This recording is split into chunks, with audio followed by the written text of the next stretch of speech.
di leen ñaanal lu ñu mën waxtaan nag fi ñu ko bëgg a tibbee dafay lu diis lu rëy di alquran ni mu toll ku ne xam na gërëyam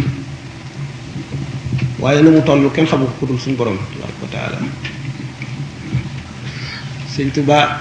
dafa am lu ko suñu borom xamal lu bari moo tax fonk gi mu ko fonk ak fi mu ko teg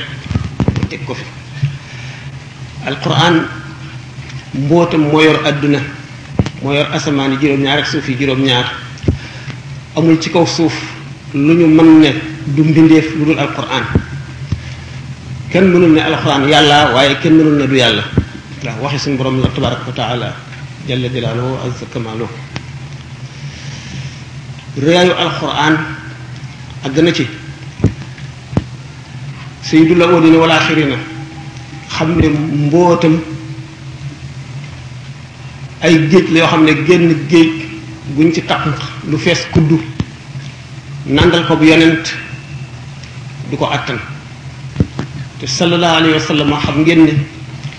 aaya ji njëkk wàcc ci moom li mu daj ba mu daataan dugg ñetti xoj yi ko Seydina Jibril xoj ngir aadamiya maanaam doomu aadama gi ci moom randu may place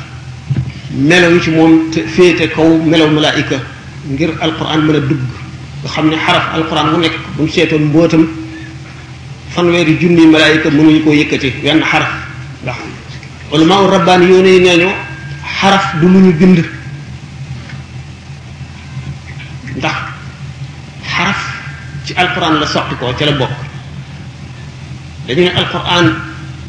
bi mu dikkee lawhul mahfuz ñetti wàcc ñi mu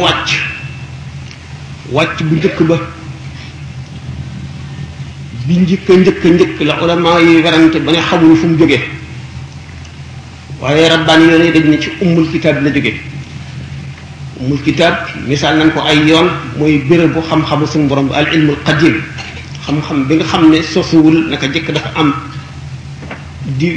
aw melo ci melo yi suñu borom yi tabaraka wa taala ñi nga xamee ne rek ni ñu ko daan misaale waxtu wu nekk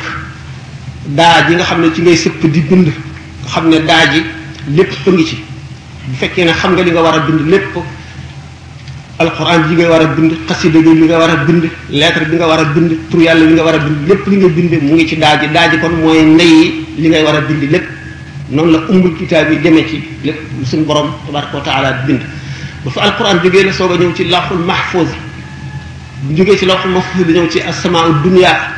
asamaan si gën a jege dañuy wax juróom-ñaari asamaan loolu misaal ko day doon wax ju gudd wax juróom-ñaar xam ngeen ci alluxaatu saaniye day dikk moom juróom-ñaar fukk ñu nam rek ak bari te namuñu lim bi ni mu toll alquran nag soog a jógee ci asamaan soosu di wàcc mun na jaman maanaam di wàcc ngir ay xew-xew benn acte bu war a wàcc alquran wàcce ko wala laaj boo xam ne moo xam musrikoone yi wala yahud yi ñoo bëgg a juumloo yonent bi laaj ko laaj alquran ñëw tontu wala saxaaba yi dañoo nekk ci bërëb bu sore ak yonent bi mbir xew ñu bëgg a xam nañ cay jëfe aay ji wàcc seen gannaaw buñ dikkee fekk acte bi ñu xamal leen ko kon bi xasabi tanjim ci ni nga xam ne noonu la xew-xew yooyu di xewe alquran di ko tontu wala ñu def lu dul noonu alquran ñëw di leen jàjji wala yonent bi sallallahu alayhi wasallam ci boppam aaya wàccul mbir xew mu war a doxal dara mu xalaat ci xam-xamu boppam ak xelam jëfe benn muy noona dajeeg nammeelu suñu borom wala mu ñàkk dajeeg nammeelu suñu borom jàjji ko ni mu amee ci asra badrin ni mu amee ci yenn ti xew-xew yu bari alxuraan di wàcce noonu kon dana gudd muy wax historique bi maanaam taarix alxuraan bi muy wàcc ñi nga xam ne ñi mën a bind ñi fer iji mën a bind arab ci biir Arabie saoudite ni ñu néewee ak nañu doon bindi alxuraan xam ne amul ay tomb amul ay maska ni mu defee tatawur ba bi ñuy def mushafu Seydina Ousmane Kamil bi nga xam ne moom la ñuy jàng léegi ànd ak qiraatu saba day nekk lu gudd ndax du kon laaj bi mooy sëñ Tuubaa digganteem ak alquran